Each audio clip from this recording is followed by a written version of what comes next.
बहुत शुक्रिया। ये कर लेना, मैं बात कर रहा हूँ ना। शाजी मरी साहब, आपको टाइम देते हैं प्लीज। आप तशरीफ रखें, मोहसिन दावड़ साहब कर लें, आपको टाइम देते हैं। बहुत शुक्रिया चेयरमैन साहब। चेयरमैन साहब, आजकल बरतानिया की एक अदालत में एक ट्रायल चल रहा है एक गौहर खान शख्स के खिलाफ, जो कि मुबैन तौर पर एक पाकिस्तानी ब्लॉगर वकास गोराया को कत्ल करने के मंसूबे में मुलविस है। अब अलमिया यह है कि वो उस शख्स जो हिटमैन जिसको हायर किया गया था वकास गोराया को कत्ल करने के लिए, उस शख्स को जो पेमेंट हुई है वो एक पाकिस्तानी बैंक के जरिए हुई है और ये अदालत को दौरान ट्रायल बताया गया है।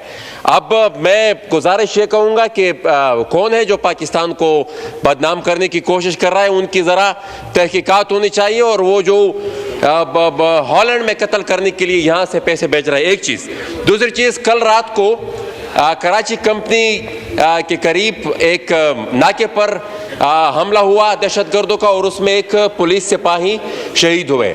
और साथ ही कल ही शुमाली वज़ीरिस्तान में भी IDPs को लाने वाली एक पुलिस के गाड़ी पर भी हमला हुआ तालिबान का, और उसमें भी एक पुलिस सिपाही शहीद हुआ।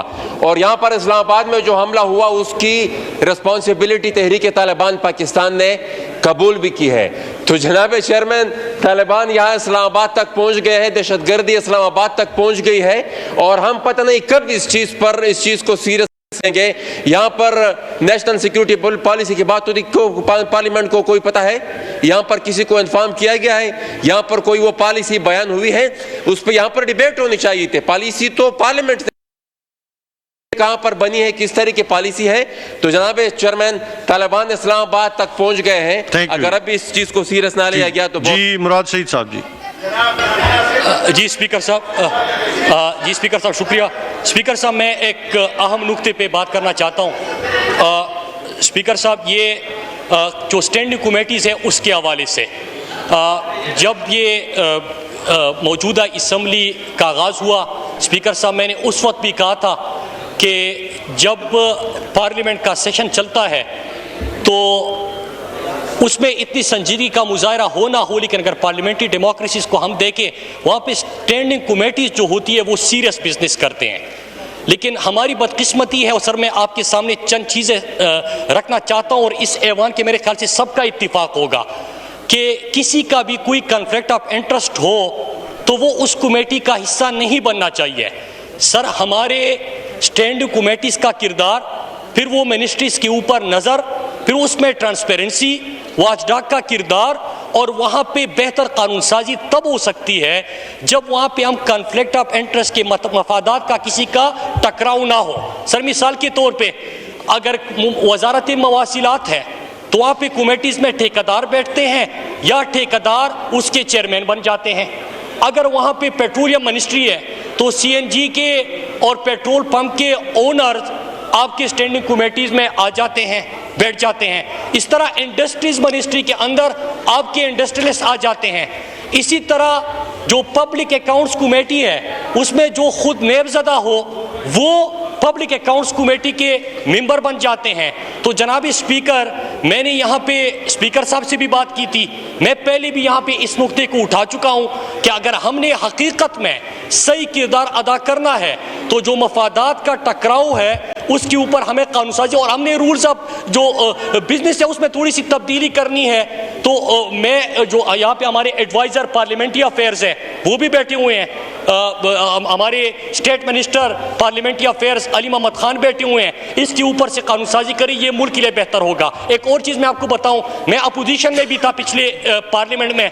सर, मैं देखता था कि जो अपना प्राइवेट मेडिकल कॉलेज बनाने जा रहा था तो वो हेल्थ की स्टैंडिंग कमेटी का मेंबर बन जाता।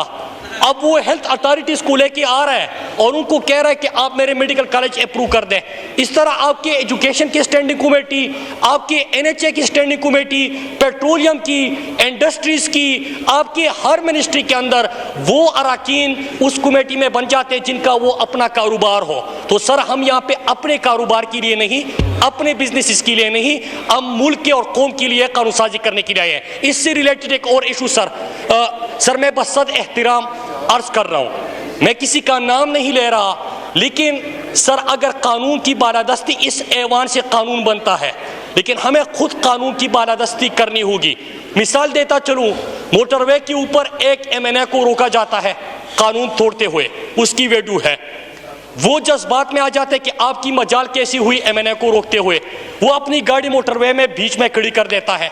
जब उसके ऊपर एफआईआर होता है तो सर आपकी प्रिविलेज कमेटी आईजी को बुला के तमाम अरकान, चाहे वो ट्रेजरी बेंचेस के हो या अपोजिशन के हो, तमाम मिल जाते हैं और आईजी को कहते हैं कि माफ़ी मांगो। तो सर वो कैसे कानून की हुक्मरानी को यकीनी बनाएंगे, कैसे मेरिट पे फैसले करेंगे? वीडियो में आपको भी दिखाता हूं और अगर आप समझते हैं तो मैं इस ऐवान को भी दिखा देता हूं। हम एमएनएस अपने लिए तो नहीं आते स्पीकर साहब, हम आते कानून बनाने के लिए, अवाम के लिए।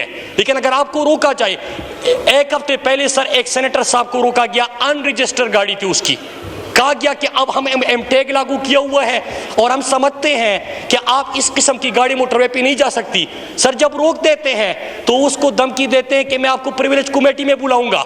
तो सर मैं बसद एहतराम अर्ज करता हूं कि अगर हमने इस ऐवान को हकीकी मानों में अवामी नुमाइंदा ऐवान बनाना है तो हमें आगाज करना उस स्टैंडिंग कमेटी से कि जिसका भी कोई कॉन्फ्लिक्ट ऑफ इंटरेस्ट है। और आज काबीना की इजलास में वज़ीर आज़म इमरान खान साहब ने भी खुद ये बात टकराओ कम से कम हमारे अरकान का अगर हो तो हम तो स्टैंडिंग कमेटी चेंज कर लेंगे। मैं आपसे भी इल्तिजा करता हूं, पार्लिमानी वजीर से भी इल्तिजा करता हूं। और आखिरी चीज़ सर, एक और चीज़ सर, कानून की बालादस्ती की बात हो रही है, मैं एक डेटा आपके सामने पेश करना चाहता हूं। सर ये खैबर पुख्तनख्वा के जेलों में सर इस वक्त 12,326 कैदी है सर। 12,000, मैं जवाब नहीं दे रहा, मैं एक अहम नुक्ते के ऊपर बात कर रहा हूं और आप बात करेंगे तो मैं जवाब दे दूंगा। सर ये एक 12,326 खैबर पुख्तनख्वा की जेलों में इस वक्त स्पीकर साहब की तवज्जो चाहूंगा, 12,326 कैदी है और 52,000 जो है वो पंजाब के जेलों में है। सर ये कौन लोग हैं सर, इनकी तफसीलात मैं लेके आया हूं। सर कोई भैंस चोर है, कोई मुर्गी चोर है, कोई मामूली चोर है, लेकिन आगे सुनिए सर, इसमें से पंजाब के अंदर 52,000 में से 51,468 वो कैदी है जिनको अभी सजा नहीं हुई, कोर्ट का फैसला नहीं आया, लेकिन जेलों के अंदर है। इसी तरह 12,000 में से जो खैबर पख्तूनख्वा के जेलों में चोर मौजूद है वो 10,257 का फैसला नहीं आया। लेकिन सर हमारे यहाँ क्या होता है कि अगर आप बड़े चोर हो, सुप्रीम कोर्ट से कन्विक्टेड हो, तो फिर आप ऐवान में आपके लिए बात भी होगी, मीडिया के लिए रोजाना प्रेस रिलीज भी जारी होगा, मीडिया आप विक्ट्री का निशान बना के उनके सामने भी पेश होंगे और जेलों से आपकी प्रेस रिलीज पेश होंगे। सर एक फैसला करे सर, ये डेटा मैं आपके सामने लेके आया हूं, या तो एक काम करे कि 52,000 जिनका फैसला नहीं आया पंजाब के जेलों में, 10,000 खैबर पख्तूनख्वा के जेलों में मामूली सजाओं में बैंस चोर, अंडे चोर, मुर्गी चोर के मुजरिम है। सर एक काम करे, उनके लिए भी ऐवान में तकरीरें शुरू कर दे, उनको भी मीडिया पे चलाना शुरू कर दे। इस ऐवान को अगर हमने सही मानों में अवामी नुमाइंदा पार्लियामेंट कहना है सर, इस निज़ाम को ठीक करने मैंने 3 नुकात उठाए सर। खुद से आगाज करे, स्टैंडिंग कमेटीज में कॉन्फ्लिक्ट ऑफ इंटरेस्ट के लोगों को निकाल दे, ठेकेदार कैसे आके वजारत मवासिलात की कमेटी में बैठता है, किस तरह पेट्रोलियम का सीएनजी स्टेशन होल्डर पेट्रोलियम की उसमें बैठता है, इसको ठीक कीजिए। और ये ऐवानों में इन चोरों के ऊपर फिर अगर गुफ्तगू करनी है तो इसके ऊपर। Thank you ji.